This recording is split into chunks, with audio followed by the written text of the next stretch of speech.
सात संगत जी प्यार नाल कहना धन निरंकार जी। सात संगत जी कैसे हैं आप सब?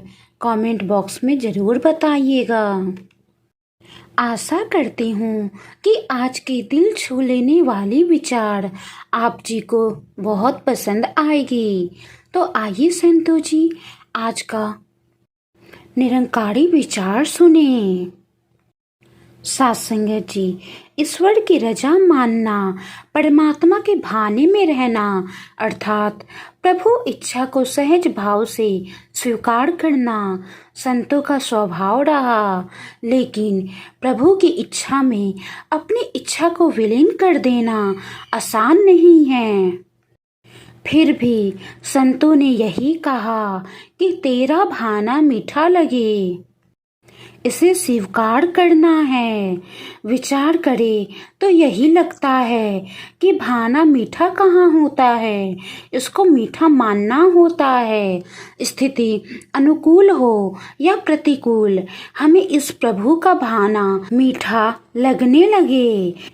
इस दया निधान ने सुंदर सी काया, धन, रूप, यौवन सब कुछ दिया है। इसके एहसानों का एहसास कभी भी कम ना होने पाए। जल, अन्न, लालन पालन, प्यार सत्कार, जगत में जो कुछ भी मिल रहा है सब इसका ही दिया हुआ है। दिल अविराम धड़क रहा है, सांसें आ रही हैं, जा रही हैं, जीवन चल रहा है। ये सब मालिक की ही मेहर है। मैं कुछ नहीं, ये भाव मेरा मूल भाव बन जाता है। सात संगत जी, रहना नहीं देश बिराना है। ये संसार कागज की पुड़िया, बूंद पड़े घुल जाना है। नश्वर शरीर की क्षण भंगुरता को उजागर करने वाली संत कबीर जी की अमृतवाणी हमें आगाह करती रहती है कि हमें भाना मानना और शुक्राना करना आ जाए। पहले अपनी नश्वरता का एहसास करना है, फिर इस अविनाशी का ही हो जाना है। सागर की ऊंची लहरें आती हैं, अपना प्रभाव छोड़कर चली जाती हैं। सुनामी की लहरें तो सब कुछ तहस नहस ही कर जाती हैं। संसार में सबसे ज्यादा भयावह निज जनों को खोना है। सात संगत जी, जग का माली बाग की परवरिश करता है और फिर कच्ची कलियां हो या फूल अथवा पक्के अधपक्के फल सबको बारी बारी तोड़ लेता है। कोई ये नहीं कह सकता इसे क्यों तोड़ लिया। संसार में युवा हो या बुजुर्ग, अपनी सांसों का खजाना समाप्त होने पर एक दिन परिजनों को रोते बिलखते छोड़कर चले जाते हैं। जो जीते जी अपना सबसे बड़ा कार्य प्रभु प्राप्ति कर गए, ज्ञान और भक्ति के आलोक में जीवन व्यतीत कर गए, उनका जीना सार्थक हो गया।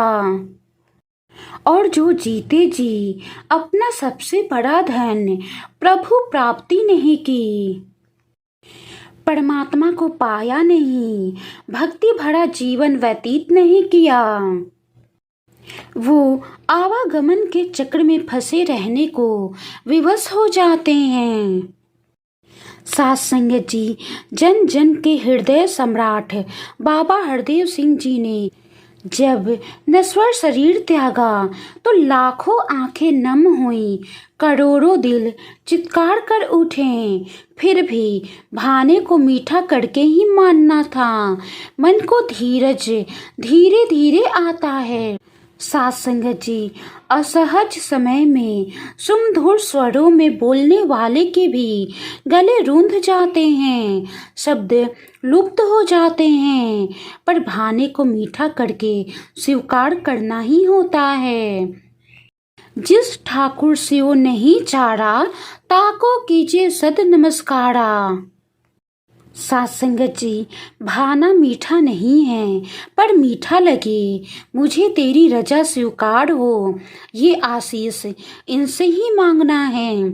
सतगुरु माता सुदीक्षा जी फरमाती हैं, प्रभु की रजा में रहना और निरंकार पर दृढ़ विश्वास रखना हर परिस्थिति हर परीक्षा में शक्ति देता है। निरंकार का सहारा लेकर स्थितियों का सामना करना है।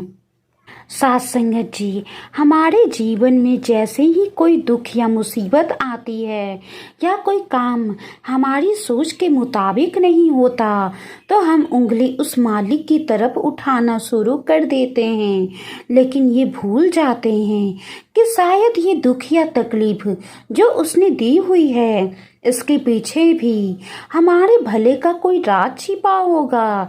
हमें तो खुश होना चाहिए कि जब मैं अपनी मर्जी से इतना खुश था तो अब मुझे मालिक की मर्जी कितना खुश रख सकती है। सतगुरु जी, तेरा भाना मीठा लगे। साथ संगत जी, निरंकार पर दृढ़ विश्वास से हमें हर परिस्थिति हर मुश्किल परीक्षा में शक्ति देता है। निरंकार का सहारा लेकर स्थितियों का सामना करना है। आइए इस हरि की हर इच्छा को स्वीकार करें, पल पल इसका शुक्र करें। साथ संगत जी, संपूर्ण हृदय वाणी में भी बाबा हरदेव सिंह जी फरमाते हैं, हे परमेश्वर हे जगदीश्वर, तेरा ही हम शुक्र करें। दया निधि करुणा के सागर, तेरा ही हम शुक्र करें। तूने दी ये कंचन काया, तेरा ही हम शुक्र करें। तूने ही ये रूप सजाया, तेरा ही हम शुक्र करें। दूध दिया दे रहा है भोजन, तेरा ही हम शुक्र करें।